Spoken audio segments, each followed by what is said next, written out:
Hello guys, today in this video we are going to discuss about the built-in potential barrier in PN junction, right? So we have already discussed like what is a p-type material, what is n-type material, right? So let me just quickly write, suppose you are taking a p-type extrinsic semiconductor or n-type semiconductor. What is the the energy levels, what are the energy levels, and how, what are the negative or positive charge that is present in those materials. That is what we are going to see. So normally in a p-type material, we said we have the conduction band, okay, here, and the valence band here. Okay, then you have the in case of p type, you have the acceptor energy level. Let me just show it, which is close to your um, valence band. So you are adding acceptor impurity atoms over here, okay, trivalent impurities, and from these trivalent impurity, okay, there is acceptor state available in here in this trivalent impurity. There is acceptor state, that means it can accept one electron. Okay, and we said in even a small thermal agitation can actually provide sufficient energy to the electron which are there in the valence band, and can these electrons can easily move actually to the acceptor state over here, right, producing negative immobile fixed ions over here. And you got the holes over here, right? Here you got the holes. So these are the holes over here we got. Sorry, we got the holes over here, right? So this amount of energy we have already discussed is very small. Actually, the order can be of 0.01 electron volt, right? um, so what we got here normally, there are some or very few, electrons are there in for any intrinsic semiconductor at a temperature, room temperature, 300 Kelvin. You already have some electrons here in the conduction band that directly elevated from the valence band to the conduction band.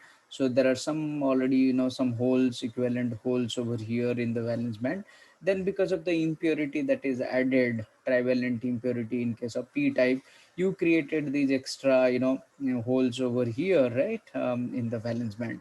Now the majority charge carriers here you can see are the holes, right? So we said the concentration of hole is greater than the concentration of electron. So in p type, so concentration of hole is greater than concentration of electron, right? Similarly, in case of n type material, we have EC, the conduction band, and then the valence band. Okay, and already there are some, intrinsic electrons, okay, and intrinsic holes at any temperature greater than 0 Kelvin, or for example, you will take T is nearly 300 Kelvin, or the room temperature we consider.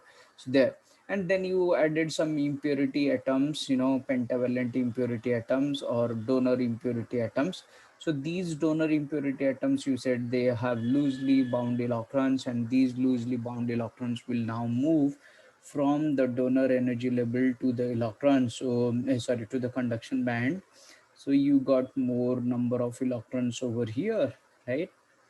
So this whole number of electrons actually gives you the concentration of electron over here. And what you got here is positive, immobile, and fixed charge here in the donor energy level. Okay, so this is actually the donor impurity. If I will write the energy level, we said donor energy level ED. ND is the impurity concentration, impurity atoms, number of impurity atoms that you added. Okay, so in that way we said, okay, this is donor energy level. So now here what you got, you have some amount of holes over here in the valence band. Okay, very small. Those are the intrinsic, if you remember, we said Ni is equal to this N0 or P0, whatever you said. Okay, this is the intrinsic carrier concentration. Okay, that is already there because of this temperature, right? So because of the thermal energy, already few electrons directly elevated from the valence band to the conduction band. So intrinsic electron and intrinsic holes will be there, but if you are doping it, you are adding some extra, electrons over here, right? So that's why we said the concentration of electron is greater than the concentration of hole. But one thing is clear, that both p type and n type will have some minority charge carriers. Minority in p type are the electrons. Okay, electrons are the minority charge carrier in p type, right? And holes are the majority charge carrier in the p type. Here you can see in the valence band. But in addition to these electrons, which are actually free, or they can move, okay, in addition to these, there are immobile and fixed charge. Here you can see negative charge over here. The same is applicable here. You have the minority concentration here, the whole concentration is minority over here in n type semiconductor, and majority charge carriers are the electrons over here in the conduction band, you can see. But in addition to these major minority charge carriers, there are positive, immobile and fixed positive charges here also in the n type, right? So in terms of energy levels, we have already understood this phenomena. Okay, now what we are going to do is, if I'll just show you a simple bulk of p and n. So actually, what is a pn junction? Pn junction is actually a single um, crystal of silicon or germanium, part of which is doped by donor impurity, or you said this donor impurity, and hence this is, you know the n type semiconductor is formed here. Part of this is, this part is doped with acceptor impurity or trivalent. This is your trivalent impurity, so this is your pentavalent impurity, right? To form p type semiconductor. So many of the, textbooks and all, you will see that it is written that when a p type is sandwiched with n type, then a pn junction will be found. But it is not that correct, because p type and n type are actually not sandwiched, but it is a single crystal, you can, I mean, sorry, single bulk of semiconductor, or like silicon or germanium, part of which will be doped with donor impurity, and part of it is doped with acceptor impurity, so that a pn junction will be formed. Okay, pn junction will be formed. Now what happens when the pn junction formed? Let me just write the charge carrier. So we said, what are the charge carriers in p type? So p type, you got some intrinsic number of electrons and holes, so ni, which is actually your nothing but n0 p0, because if it is silicon at certain temperature, like room temperature something, already there are electrons and holes in the conduction band and valence band respectively, and we consider those to be this ni, intrinsic carrier concentration. In addition to this, if you are adding na amount of impurity, right? Na is what? Number of atoms added per centimeter cube. Okay, so if you are adding na amount of impurity, then this na amount of impurity will give rise to what? Na amount of these holes in the valence band, okay, that we saw. And Na amount of what? The same Na amount of holes. Okay, let me just write holes in the valence band. Okay, in addition to this, also it will give you what? Because it is accepting the electrons from the valence band, so it will give you Na minus amount of what? Immobile. Okay, which cannot move, so we can write immobile negative charge. Negative charge, right? So similarly, this is for p type, okay, or p side. We wrote these are the charge carriers, right?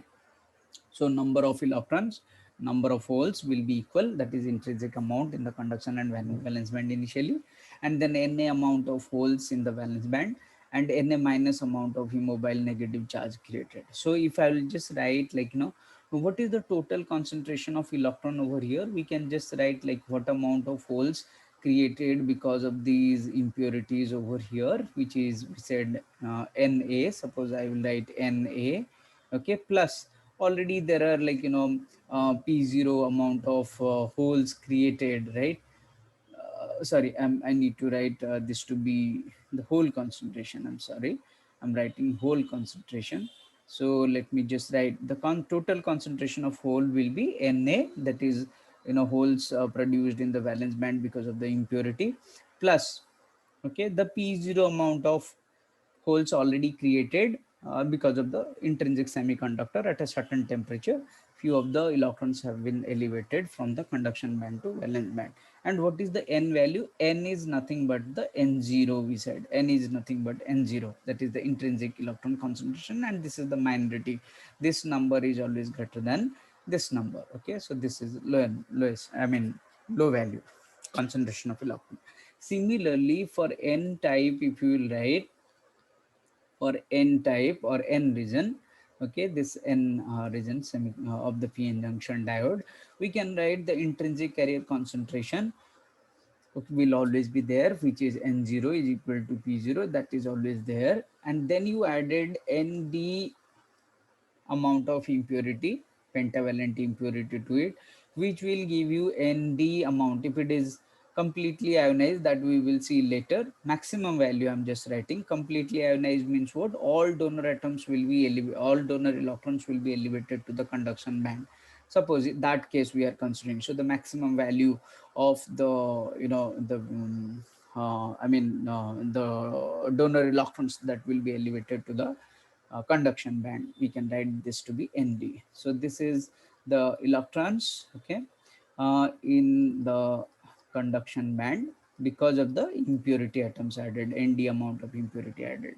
Okay, then we can write what these donor electrons will contribute to what, when the electrons are moving from the donor energy level to the conduction band. In the previous diagram I showed you, I showed you here. Can you see this here? In the donor energy, so you got what? You got Nd plus. These are the immobile positive charge carriers. Here you got, when it accepts, you got this is Na minus for a acceptor. Okay, so here we got Nd plus. Now, so same way I can write the positive ions that is also there in the N region, that is Na plus. Okay, so Na plus. So this is what? This is the immobile positive charge, immobile positive charge that we got. Okay, so now if I'll write the total concentration of electron considering complete ionization, which we will discuss in some other video. Complete ionization means what? I consider that all the donor electrons are elevated to the conduction band. So in that case I can write this to be what? Total amount of impurity that we added. Every atom will individually contribute one electron, donor electron. So Nd plus whatever N0 already there in the intrinsic carrier concentration N0. So that will be your N value. And what is P value? P you did not create, we said, when you are adding impurity, you are not creating any extra, like, suppose you are adding donor impurity atom, you are creating only electrons without creating any holes. Okay, so here P will be P0 as it is. Okay, so this is what is the charge distribution. Now if I'll just show it here, in the bulk material. Okay, in the bulk material, if I'll show, suppose I want to show in the P region, we have the positive charges. So just I'm just randomly putting the positive charges here. So positive charge will include what here the holes present, total holes, that gives you Na amount created by the impurity plus P0. So these are the holes I'm just putting as like this. Okay, vacated states. Okay, kind of this. So these are all positive charge. Okay, let me just write oh yeah, okay, fine. So these are all holes. Okay, positive charge, positively charged holes, suppose we got. And few amount of what we got, Na minus, negative immobile charge. So negative immobile charge, suppose I will write like these are negative charge, some other color I'm using, negative charge. So some that's not, mm, yeah, okay, some negative charge over here. So these are the negative charge here. Okay, negative charge means what? These immobile. Okay, these are immobile. I'm putting circle, these are immobile charge. Randomly I need to put, but yeah, okay. So these blue lines, these are actually immobile, we said. Okay, they are in the p region, you can see this Na minus. Okay, so immobile charge, and these red ones, we said these are our holes. Okay, holes in the valence band, and they can move, actually they can move. Okay, here these are immobile charge. Okay, in addition to that, this, I mean, holes and this, we have also some amount of free electrons n0 here. Okay, so these n0 we can, like, also write these are nothing but the electrons, so negative charge, but they can move, right?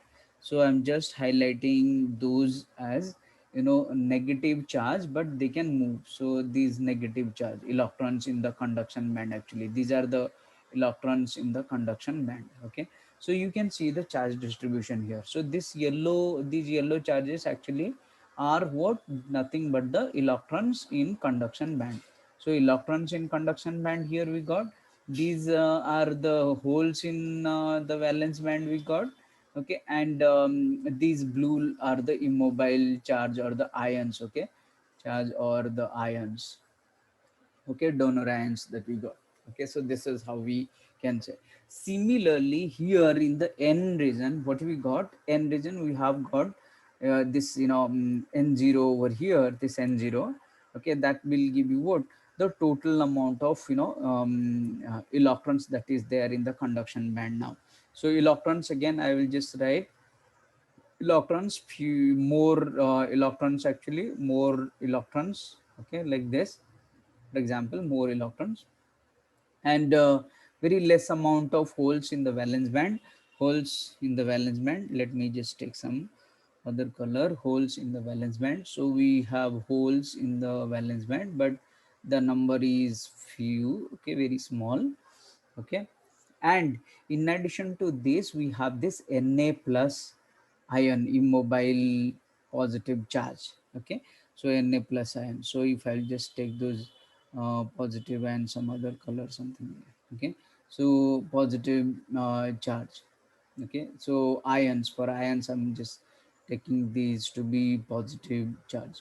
So the blue color I have used for immobile ions here in both the cases, and holes are red, and the electrons you can see as yellow lines. Okay, so more number of electrons over here, so I can put little bit more yellow mm, charges over here.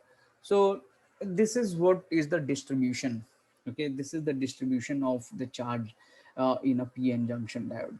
Now in this case, what will happen, when this kind of a combination you will see in p type and n type?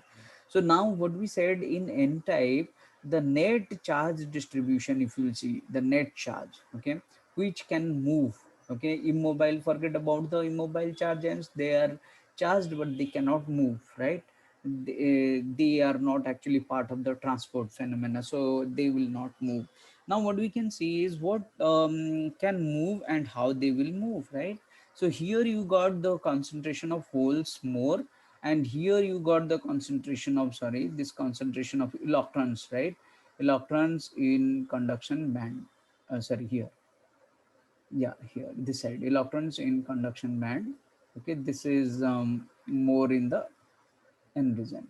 Okay, this is in the p region. So you can see, so higher concentration of electrons in the n region, and lower concentration of electrons in the p region. Similarly, higher concentration of holes in the p region, and lower concentration of holes in the n region, right? So because of this concentration gradient or difference in concentration, what will happen, these electrons, from higher concentration, they will move to lower concentration. So higher concentration to lower concentration, you can see. So these electrons will actually start diffusing to this, and similarly holes are higher. If you will see the concentration, the whole concentration is more, so hole will move from this to this present. Okay, so gradually what will happen in the next case, if you'll see, we can just do it again. So this is our bulk material. Okay, this is the bulk material, and you had p over here. So forget about the immobile charge carriers, I'm not considering those immobile charge carriers. So in p type, you got more holes like this. Okay, more holes like this, okay, and few number of electrons already there. Similarly here, more number of electrons, those are free to move, they because they are part of the conduction band, and very small amount of holes in the valence band, right? So here what will happen, we said that these electrons will now diffuse to this side and the holes will diffuse this side. Okay, so now what will happen in the next case, you will see these electrons will come to this side and holes will go to this side. Okay, as a result, what will happen here, you can see when the electrons will diffuse, okay, there is a extra positive charge created over here. So positive space charge created here.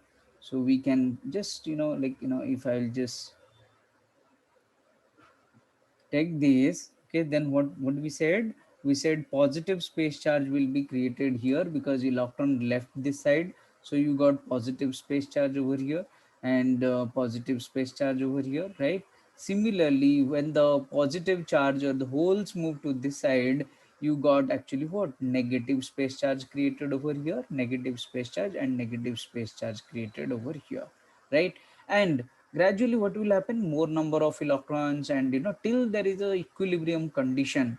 Okay, so till that time the equilibrium condition is established, electrons will move to the p side and holes will move to the n side, and you can see a positive space charge is created here in the n region and a negative space charge is created in the p region. Okay, after a certain point, what will happen, when this or more electrons will try to go to this reason, you have already a higher concentration of electrons here, space charge concentration of electrons over here. So it will not allow further flow of electrons from n region to p region. So the same way, when holes will try to move to this side, okay, then also that will be prevented because of already the space charge, positive space charges are created here in this region. Okay, so after certain point, what will happen, it will attain the equilibrium condition. What is that equilibrium condition? Equilibrium condition means there will be no further flow of these majority charge carriers from the n region to p region or p region to n region. Okay, and opposite space charges are created here. Okay, at the junction. So at the junction, so this is our junction, right? And at the junction you can see that opposite space charge are created. Okay, so here if you will see now what happened, you got a here in this particular region. Okay, we got a separation of charge. Okay, or we said the space charge region. This region is known as the space charge region, space charge region. Okay, or you can also call it as a depletion region, depletion region. Okay, so this maintains the equilibrium. Actually, this space charge region maintains the equilibrium. It doesn't allow further flow of the charge carriers from n to p or p to n. Okay, so you got the diffuse, because of the diffusion of the charge carriers, this is created, right? So this is all about your space charge region or depletion region. Okay, in the next video, as we started with built-in potential barrier, so here you can see a potential difference is created. Here you can see, so here you got positive space charge region and here you got negative space charge region, right? Negative charge you can consider to be the low potential, positive you can consider to be the high potential. So low potential and high potential, there is a electric field you can see. Okay, electric field is directed from positive to negative. So electric field is actually induced or created, right? Electric field is induced or created. This electric field, if you will see, actually you can see the direction. Okay, so this induced or this created electric field over here in this space charge region will actually prevent the flow of further charge carriers, majority charge carriers from p to n or n to p. Okay, so we said this as space charge region or depletion region. Now we need to find out what is this potential that is created over here. You can see the separation of positive and negative we got in a finite space in region. So what is the potential here that is created, or built-in potential barrier created? We will write in notation as V, BI, B for built-in potential, V for potential. So VBI, or the built-in potential barrier. So stay tuned. Thank you for watching. In the next video, mathematically using the energy band diagram, I will show, or we will discuss what is this value, okay, what is the magnitude of built-in potential barrier, and what are the parameters it will depend on. Okay, so in the next video we're going to discuss. Thank you so much.